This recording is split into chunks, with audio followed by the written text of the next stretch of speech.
নমস্কার, আমি নিশা। আজকে একটি নতুন ব্লগে আপনাদের স্বাগত জানাই।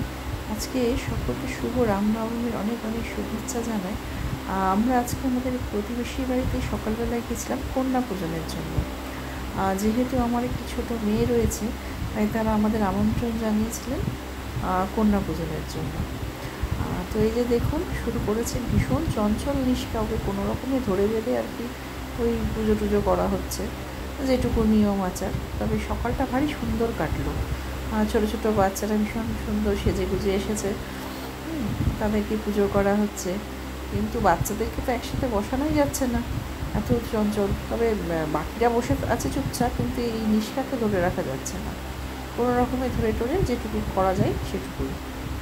যাই হোক, আজকে আমরা যে বাসন্তী পুজো আমাদের বাঙালিদের, তবে এনারা মানে অবাঙালি যারা রয়েছে তারা এই সময় নবরাত্রি পালন করে। সেই উপলক্ষে এনারা কন্যা পুজোর আয়োজন করেছে।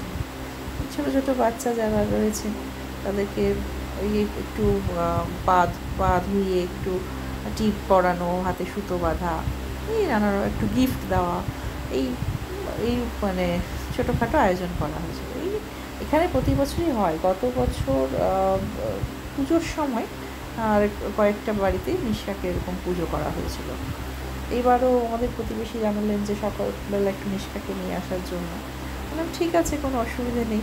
কিন্তু নিষ্কাকে যে দেখুন ধরে রাখা যাচ্ছে না। সবাই কি সুন্দর টিপ করলো, কিন্তু আরেকজন কার মাথায় হাত দিচ্ছে, একবার সোফাতে উঠছে, ওখান থেকে লাফাচ্ছে, মানে কোনোভাবেই কন্ট্রোল করা যাচ্ছে না।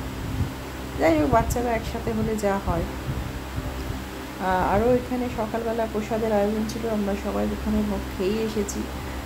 এখানে যেহেতু ওনারা অবাঙালি, মাতা রানীর উদ্দেশ্যে ওনারা বিভিন্ন রকম পুরি, ছোলে, হালুয়া এসবের আয়োজন করেছিলেন। কিন্তু আমি সবটা ভিডিও করতে পারিনি, যেহেতু বাচ্চাদেরকে দেখে রাখতে হচ্ছে।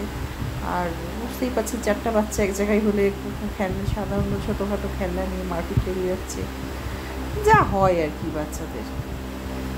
ভালো কাটলো, খুব আনন্দ করলাম সবাই সকালবেলাটা। তাই ইচ্ছে করলো আপনাদের সাথে একটু ভাগ করে নিতে। আর ছোটোখাটো আনন্দগুলো ভাগ করে নিলে ভালোই লাগে।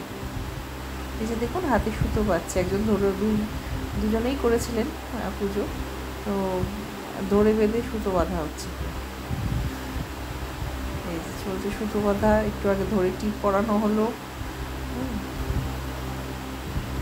প্রসাদ জানেন যে বাচ্চারা কেউ খাবে না, তাই ওদেরটা প্যাকেট করে দেওয়া হয়েছে, আর আমরা বড়রা খেয়ে এসেছি।